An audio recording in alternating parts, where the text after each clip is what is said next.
Hello, my name is Neil Moronis, and this is my presentation for Education 061, starting off with prenatal conception to birth. So for teratogenic exposure, I was assigned illegal drugs and marijuana. Teratogen is essentially an environmental element that can cause unforeseen harm to a developing organism during its prenatal period. The mother of my child was exposed to illegal drugs and marijuana in a college party that she was invited to while being unknowingly pregnant. So the embryonic period is the most susceptible to harm from illegal drugs and marijuana.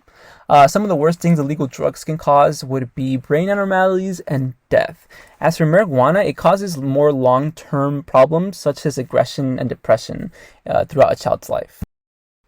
There does exist intervention to decrease prenatal harm from illegal drugs and marijuana, the main two being therapy and rehab, which involve essentially medical staff helping one to recover from the effects of these drugs. Moving on to stage 2, infancy and toddlerhood. My child was given an APGAR score of 6, which means that they needed assistance with breathing or vital signs at birth. And I do think that illegal drugs and marijuana cause this low score, since they can cause premature birth and brain abnormalities, which can lead to needing assistance.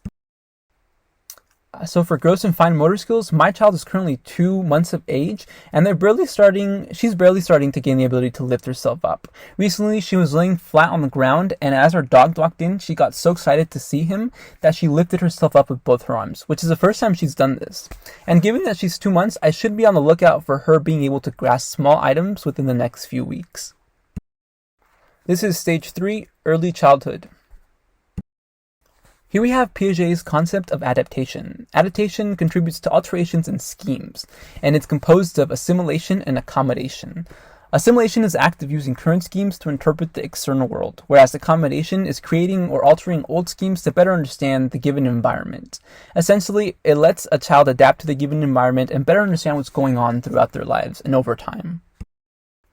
In this cartoon strip, we have my child at age 2 displaying assimilation. She sees a superhero and she knows what they are, but she thinks they're all Spider-Man. So she says, "It's Spider-Man."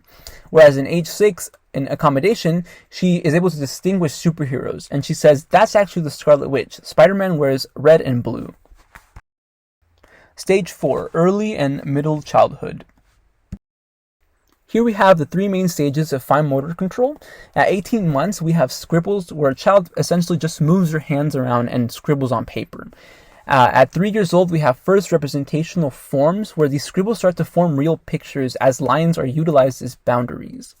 And for number 3, at 5 to 6 years old, we have more realistic drawings where children are able to draw more complex figures, such as humans and animals. For this given drawing, my child is anywhere from 3 to 4 years old in the second stage. This is evident since there's two-dimensional shapes such as triangles and circles. Scribbling is still present, but it tends to form objects. In this second drawing, my child is about 5 to 6 years old, and they're in the third stage.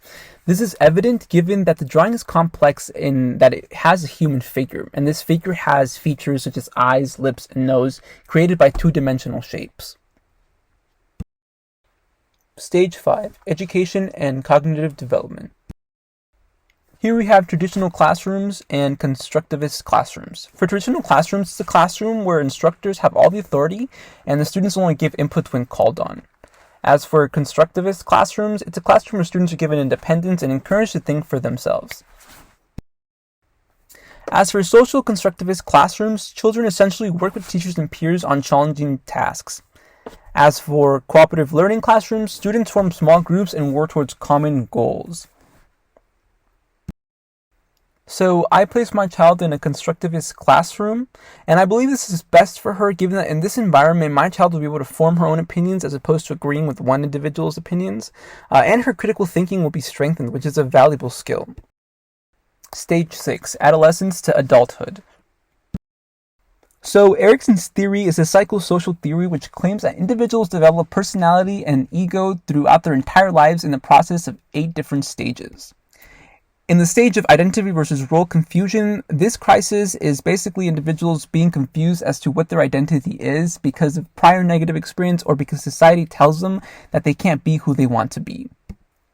On the right, we have James Marcia's 4 identity statuses, which are 4 types of identities that one can undergo. My child was given identity for closure, and in this postcard, they're basically writing that they don't feel comfortable becoming a doctor like I hoped they would. They want to explore other options and basically get a more creative degree.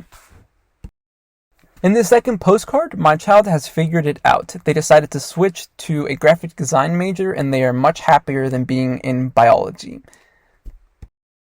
Here we have some 7 fun facts in terms of my child's milestones. I found number 2 and 3 to be the most interesting, which is that the boys tend to have longer lives given that they have 2 additional years of growth, and sports tend to help improve motor performance. Here we have my child's report card. I found it interesting that she was right-handed and that at an early age she developed a slight language delay. And finally, here we have a picture of my daughter in school during Christmas time, Storm Moronas.